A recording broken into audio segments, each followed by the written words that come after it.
Yo guys, kembali lagi bersama gua Ken Wilboy. Di video kali ini gua akan membahas belajar investasi dari nol. Ya, jadi kita akan sama-sama belajar dari investasi dari nol. Apa aja sih sebenarnya? Mana yang paling menguntungkan? Dan bagaimana caranya? Oke, tonton video ini sampai akhir, jangan di skip-skip. Dan kalau nonton video ini kalian pahami, cukup dengan nonton video ini doang, kalian bisa dari nggak ngerti apa-apa, tanda kutip bodoh, langsung pintar. Oke, jadi sebelum gua bahas, investasi ini bagus, naruh duit di sini bagus. Tunggu dulu, kalian harus paham ya semua instrumen-instrumen investasi atau jenis-jenis instrumen investasi. Nah, ini gua urutin ya dari yang resikonya terendah sampai yang tertinggi. Pertama itu ada deposito. Deposito itu stabil, low risk, biasanya di bank. Bank itu nawarin deposito ya returnnya setahun bisa paling kurang lebih 5%. Ya, jadi kalian uangnya dikunci, nggak bisa ditarik selama periode penguncian tersebut. Ada yang 6 bulan, ada yang 1 tahun, ada yang 3 bulan, tergantung. Tapi bunganya kurang lebih setahun 5%. Jadi punya 100 juta, tahun depan bisa jadi 105 juta. Ya, itu low risk banget dan pasti untung kecuali banknya collapse. Dan by the way, dari semua instrumen investasi yang gua kasih tahu di sini, cuman ada 2 yang pasti untung. Yang lain ada potensi rugi ataupun ada resikonya. Yang tanpa resiko, ini salah satunya deposito. Nah, yang kedua next yang kedua instrumen investasi juga obligasi alias surat hutang negara. Nah, kalian itu mungkin banyak yang belum tahu ya. Mungkin orang-orang yang lebih tua pada tahu sih. Cuman yang muda-muda terutama banyak belum tahu nih. Sebenarnya kita itu bisa beli surat hutang negara loh. Kalau kita punya uang berlebih nih, kita bisa minjemin uang kita ke negara yang berhutang kepada kita. Ya, kita beli surat hutang negara. Itu pasti untung, dijamin oleh negara. Returnnya ya kurang lebih setahun di bawah 10%, ya 5-10%. Jadi sedikit di atas deposito, tapi ya bisa dibilang sama-sama low risk, dijamin oleh negara. Kalau deposito kan tadi dijamin oleh bank tersebut. Ya keuntungannya dari mana? Bank dari minjemin duit. Ya, bank kan minjemin duit bunganya bisa belas-belasan persen tuh. Sebagian dari bunga tersebut dikasih kepada yang punya duit, yaitu para yang deposito, yang duitnya dikunci. Duit dikunci sama bank diputerin buat jadi minjemin duit dan nanti dari peminjam kan dapat return, ya bunga. Otomatis bank juga seleksi peminjamnya ya, harus yang kreditnya bagus. Bank nggak mau sampai macet. Kalau sampai macet kan susah.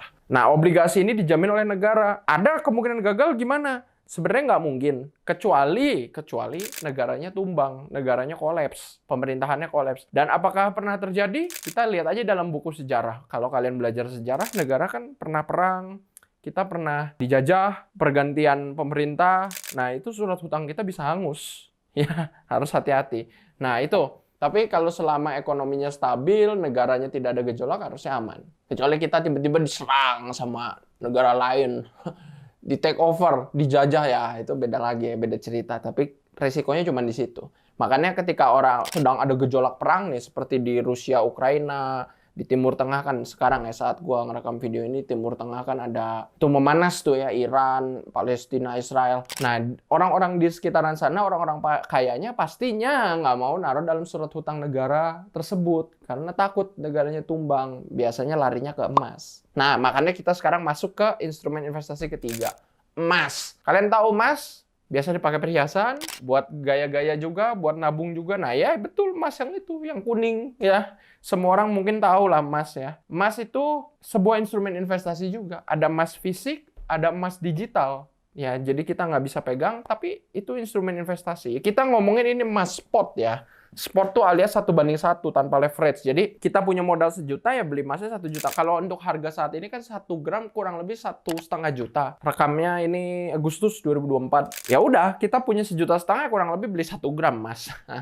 Ya kurang lebih. Kalau beli perhiasan ya otomatis programnya lebih mahal, kan harus bayar jasa ininya, jasa pencetakan, belum lagi admin, fee toko dan lain-lain buat modeling, bayar desain. Well, kalau emas ya, emas itu kita ngomongin spot, apakah aman? Ya aman. Apalagi kalau kalian emas fisik itu resikonya kalau hilang ya cuman di sana. Cuman kalau misalnya anggap semuanya aman-aman ya, ya udah. Resikonya hanya di harga turun. Ya, jadi deposito sama emas kalau ngomongin resikonya mana yang lebih besar? Sebenarnya lebih besar emas. Emas masih ada potensi untuk turun. Tapi Di mana-mana instrumen investasi itu. Semakin ada resiko, semakin besar resiko, otomatis return-nya pun bisa lebih besar. Jadi kalau emas gini, secara jangka pendek mungkin turun. Naik turun, bisa kita rugi. Tapi kalau kita tarik garis 20 tahun, 30 tahun, itu untung. Nah, kita lihat sekarang di HP nih. Ini harga emas historis ya. Kita tarik garis bukan jangka waktu 1 hari, 2 hari, seminggu, sebulan, setahun ya. Kita lihat dalam jangka waktu puluhan tahun ya. Panjang banget. Nih, lihat. Emas ini, ya kita ngomongin sekarang bukan pakai gram ya. Kita pakai harga dunia, troy ounce. Ya, 1 troy ounce itu 31,1 gram. Harga saat ini kita buka nih TradingView ya, aplikasi khusus analisa. Tapi kita bukan mau trading, tenang di sini. Harga saat ini di 2.443 dolar US dollar per troy ounce atau per 31,1 gram. Nah, kalau kita lihat nih historis 10 tahun, puluhan tahun bahkan bukan 10 tahun. Harga gold per troy ounce tuh dulunya lihat tuh. Dari harga berapa tuh? 200-an di bawah tuh. Ya, 200 dolaran naik sampai jadi 2.000 dolar per troy ounce. Jadi bukan gram satuannya di sini. Ini satuan yang sering dipakai di Amerika sana ya, di luar. Satuan zaman dulu lah, bahkan sebelum diciptakannya gram ini. Tapi ya kalian bisa lihat sendiri harganya naik terus kan. Memang secara jangka pendek bisa turun, apalagi tuh lihat sempat turun ya di tahun 2010, 2011, 2012 tuh. Sempat turun, drop, tapi udahnya naik lagi kan. Sekarang bahkan harganya sedang sempat all time high ya, berapa bulan yang lalu all time high mendekati 2.500 per troy ounce. Bahkan gua prediksi ini bisa nyentuh 2.500 per troy ounce emas. Jadi jangka panjang emas bullish lah kalau gua ngelihat. Emas tuh kita tarik jangka waktu puluhan tahun, untung. Tapi jangka pendek bisa naik turun. Nah, itulah yang disebut investasi ada resiko. Resiko turun, tapi ya kalau kita jangka waktu lama, ya ujung-ujungnya naik gitu. Nah, tapi gini. Seturun-turunnya emas, ya kita punya 1 gram ya 1 gram. 1 troy ounce ya 1 troy ounce. Ya, troy ounce itu 31,1 gram. Mau naik turun ya kita punyanya segitu. Kecuali kita pakai leverage ya. Kalau pakai leverage, derivatif, jadi kita ada daya ungkit, beli emasnya lebih banyak daripada uang yang kita miliki kan pakai uang pinjaman, itu beda lagi, itu bisa terlikuidasi. Tapi kalau emas spot, ya udah, mau seturun-turunnya kita punya tetap 1 gram ya 1 gram, 1 kilo ya 1 kilo. Terutama emas tuh populer kalau lagi negara tidak stabil, geopolitik gak stabil, nah emas populer banget. Karena sebagai nilai lindung supaya uangnya nggak hangus. Takutnya dibeliin surat utang negara, negaranya hilang. Ya, apa kalau di negara kecil, kalau Indonesia ya gue yakin kuat lah ya. Oke, next, ini instrumen investasi selanjutnya ada saham. Saham ini sebenarnya kalian membeli kepemilikan sebuah perusahaan. Jadi kalau lu misalnya joinan nih sama teman buka perusahaan, oke, kita 50-50 ya modal keluar. Itu sebenarnya kalian punya 50% saham, 50% saham antara lu dan temen lu. Itulah konsep dari saham. Nah, cuman ini di perusahaan besar itu saham bisa diperjualbelikan di bursa ya, atau yang disebut stock exchange. Di Amerika ada namanya Nasdaq Stock Exchange, New York Stock Exchange. Kalau di Indonesia IDX ya, Indonesian Stock Exchange. Cuman ada satu di Indo. Kalau di Amerika ada beberapa. Nah itu, jadi sahamnya itu dipecah jadi ribuan piece. Nah piece tersebut kepemilikannya diperjualbelikan, dan harganya apakah bisa naik? Bisa turun, bisa. Ya, jadi ini lebih berisiko dibanding emas. Nah, kita ngomongin saham ini yang spot ya, 1:1. Jadi kita punya 1 juta, beli sahamnya 1 juta. Punya 10 juta, beli saham 10 juta. Mungkin kalau di Indonesia populer saham yang relatif stabil tuh big banks, blue chip. Ya, untuk saat ini BBCA, BRI, gue bukan mau sponsor, bukan mau endorse, tapi kan itu yang dikenal masyarakat sebagai yang relatif tanda kutip aman, karena harganya stabil, naik terus, tiap tahun naik sekian-sekian. Cuman apakah bisa turun? Ya bisa. Kalau tiba-tiba perusahaannya merugi, laporan keuangannya ya harganya turun. Kenapa saham naik? Karena orang percaya bahwa perusahaan ini lebih bernilai. Ya ada orang yang mau membeli sahamnya dengan harga lebih tinggi. Akibat apa? Performance-nya bagus, produknya terkenal, mungkin CEO-nya visioner. Misalnya contoh kayak Elon Musk punya perusahaan, Tesla. Memang perusahaannya kadang merugi, tapi kok nilai sahamnya bisa naik terus? Karena orang-orang percaya sama CEO-nya. CEO-nya orang yang luar biasa sekali, Elon Musk. Bahkan menteri kita aja di sini sekarang Menteri Luhut Ya, itu sangat respect dengan Elon Musk. Ya, gimana sahamnya nggak naik? Satu dunia respect dengan beliau. Nah, itu. Saham. Ini 1:1 ya. Ya, memang bisa turun, tapi seturun-turunnya kita masih punya sahamnya. Nilainya ya kita tetap satu saham. Belum ngomongin derivatif nih, belum ya. Next, ada instrumen investasi lagi, Forex. Kita ngomongin Forex spot ya. Spot tuh maksudnya 1:1, bukan leverage. Forex itu apa? Forex itu mata uang. Ya, ketika kalian di airport, ke luar negeri, kalian beli US dollar, atau beli misalnya ke Malaysia, beli ringgit Malaysia, ke Singapura, beli Singaporean dollar, Thailand baht. Ya, itu tuh kalian sebenarnya sedang trading forex, jual beli mata uang, ya. Cuman itu spot 1:1. Contoh nih, harga dolar sekarang per dolar Rp16.000 Agustus 2024. Nah, ada orang-orang yang misalnya orang-orang berduit kadang-kadang mikir ini dolar bakal naik terus nih terhadap rupiah karena rupiahnya melemah ataupun dolarnya menguat. Nah, yaudah, gua mau simpen uangnya dalam bentuk USD. Terserah mau beli fisik dolarnya di money changer atau bank bisa, taruh di brankas, atau mau taruh di bank dalam bentuk tabungan USD. Ya, kalau di bank-bank besar biasanya ada tabungan falas disebutnya, cuman ya ada minimum depositnya lah ya, ada syarat dan ketentuan yang nggak bisa orang modal kecil-kecil modal 100.000 udah bisa, nggak bisa, karena itu lebih diperuntukkan untuk kadang-kadang klien yang eksklusif lah ya. Tapi bisa, bahkan bank-bank yang ada di Indonesia itu support tabungan falas, nggak usah bikin rekening di bank luar negeri, nggak usah, di Indo pun udah bisa. Nah itu forex spot. Ya, nanti tapi yang terkenal tuh yang derivatif. Mengapa? Karena forex spot ya 16.000 misalnya naik ke 16.200. Untungnya 200 perak per dolar. Kalau punya 1.000 dolar baru untung 200.000 rupiah. $1.000 udah berapa? Belasan juta rupiah. Berarti modal belasan juta rupiah naik kursnya selisih 200 rupiah baru untung 200.000. Buat makan habis, buat jajan. Makanya orang-orang pada suka pakai leverage.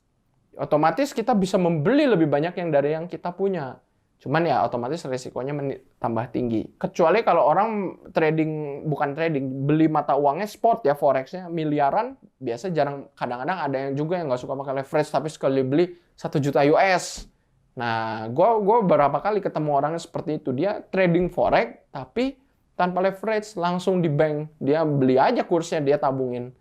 Ada yang begitu, tapi mainnya udah juta-juta dolar, biasanya minimal ratusan ribu dolar, miliaran rupiah. Itulah ya. Oke, next. Ada instrumen investasi lagi, kripto. Ya, kripto ini apa? Kripto ini sama kayak mata uang. Cuman kalau mata uang diterbitkan oleh sebuah negara, kalau kripto ini diterbitkan oleh sebuah perusahaan ataupun sebuah komunitas. Ibaratnya sebuah, bisa dibilang komunitas ataupun perusahaan lah. Yang penting dia suatu mata uang digital. Ya, bukan mata uang negara, beda. Mata uang digital.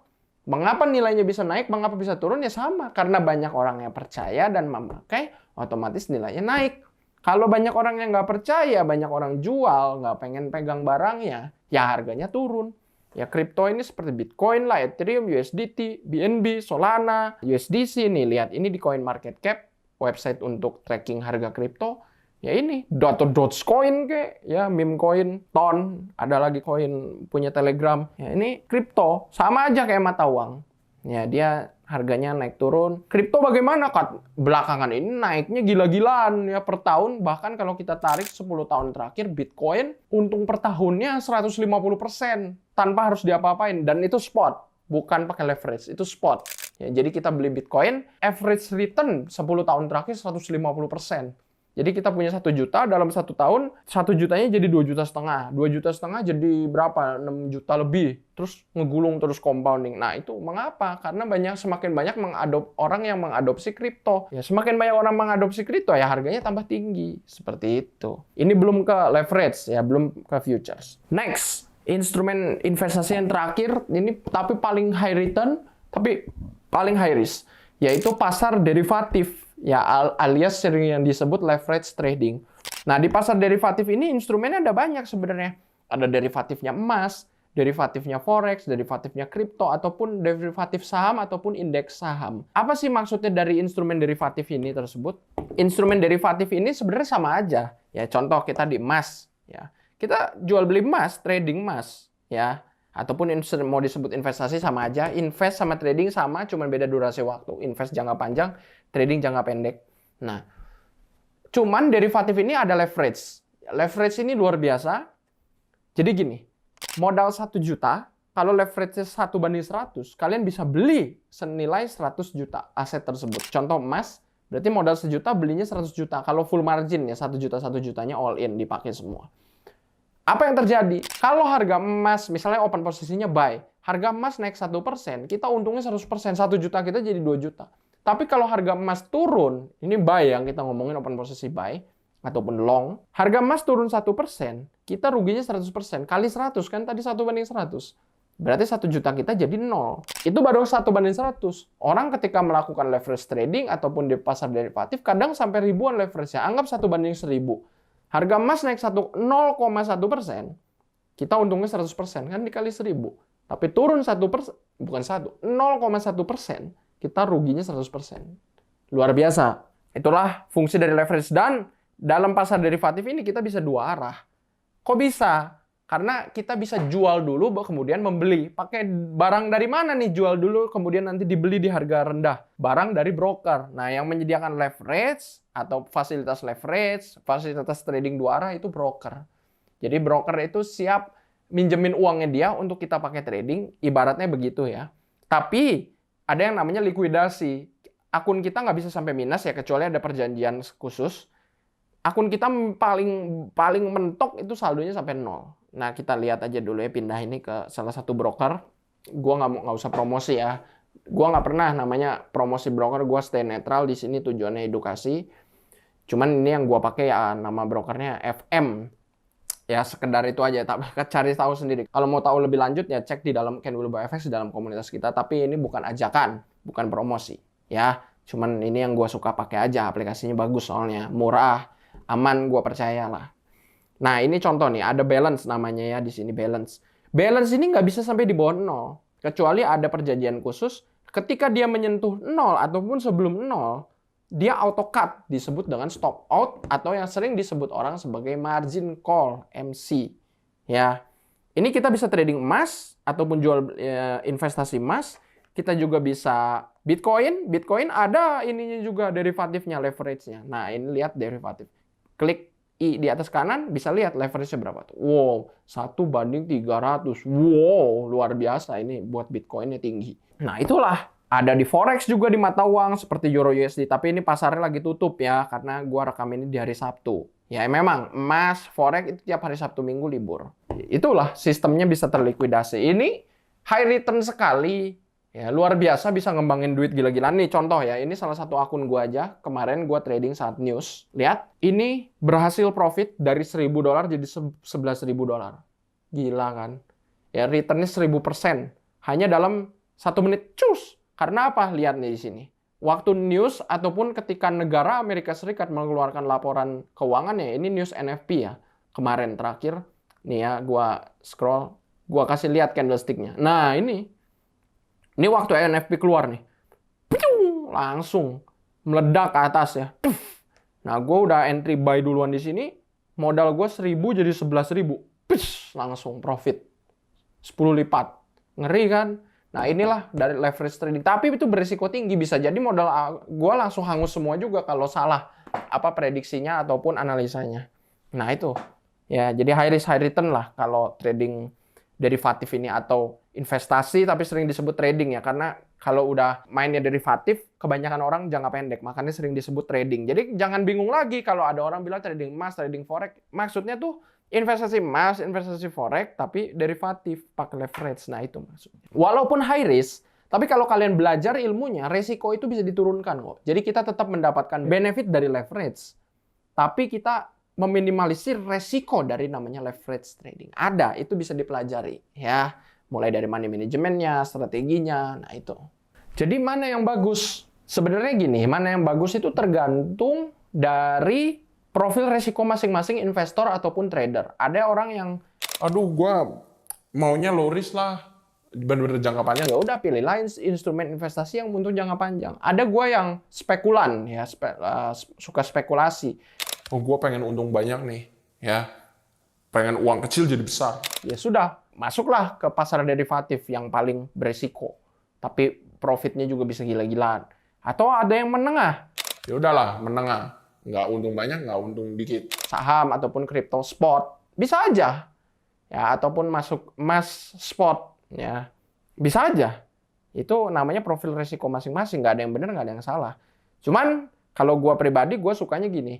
Gua pisah nih aset gua. Mau yang aman-aman sekalian, udah taruh aja deposito obligasi. Aman sekalian. Ataupun paling banter, beli emas lah batang. Ya, emas spot. Satu lagi dia yang paling beresiko. Itu duitnya kecil. Biarin kayak tadi ya, kemarin gua trading news kan. Di emas itu di XAUSD, tapi udahlah all in aja. Cacing-cacing naga-naga $1.000 pung. Tapi gua udah siap dengan resikonya. Akun perang disebutnya. Ya udah, itu sebuah strategi juga. Kalau gua sukanya gitu. Yang beresiko-beresiko sekalian, yang aman-aman sekalian. Supaya apa? Kita tuh maksimal gitu. Kalau orang yang bimbang ke sana ke sini, ujungnya tuh nggak jadi apa-apa. Kayak kalian tahulah sendiri. Kalau kita mempelajari suatu bidang, bingung-bingung nih, bisa sedikit di sana, bisa sedikit ini, bisa ujung-ujungnya apa? Nggak ada yang jago. Nggak ada yang jago ya, nggak bisa maksimal di bidang tersebut. Nah sama, gue juga seperti itu menerapkan strategi investasi. Bagi aset kita yang aman-aman sekalian, yang beresiko kalian, tembak, gitu aja. Tanggung gitu. Kemudian kita juga bisa mempelajari di pasar derivatif tuh nggak harus selalu beresiko banget, bisa diturunin resikonya dengan mempelajari namanya money management yang bagus. Money management itu buat yang nggak tahu, manajemen resiko. Pertama, batasin lot size jangan terlalu besar, tiap $100 0,01 ataupun $200 0,02. Kemudian pakai stop loss supaya nggak margin call, nggak terlikuidasi, nggak MC. Sebelum likuidasi nih, kita udah cut loss dulu, ya alias disebutnya stop loss. Auto cut loss, stop loss. Begitu harga menyentuh situ langsung cut. Pastikan modal juga jangan terlalu kecil, harus cukup. Karena kalau modal terlalu kecil gampang margin call. Ya, dikit-dikit nggak kuat nahan minus, udah MC. Kecuali ya kalian udah siap dengan resiko, itu beda lagi. Ya akun perang dan lain-lain, ya itu sebuah strategi juga. Ya, kalau kalian mau mulai investasi ataupun trading, ya sering disebut trading, di pasar derivatif, mau emas, forex, kripto, paling bagus belajarnya di mana? Di Ken Wilbo FX, linknya ada di deskripsi. Kita adalah komunitas trading salah satu yang terbesar di Asia Tenggara. Ribuan trader di dalamnya dari seluruh dunia, ya seluruh Asia. Banyak di Malaysia, Indo, Singapura, ada dari Arab, macam-macam lah klien kita banyak, ribuan. Linknya di deskripsi di dalam KFX. Pertama dapat itu komunitas, kedua dapat edukasi full sampai mahir. Tenang, kalau nggak bisa tenang kita ajarin. Ketiga dapat sinyal akurasi tinggi, ya jadi dibantu analisanya.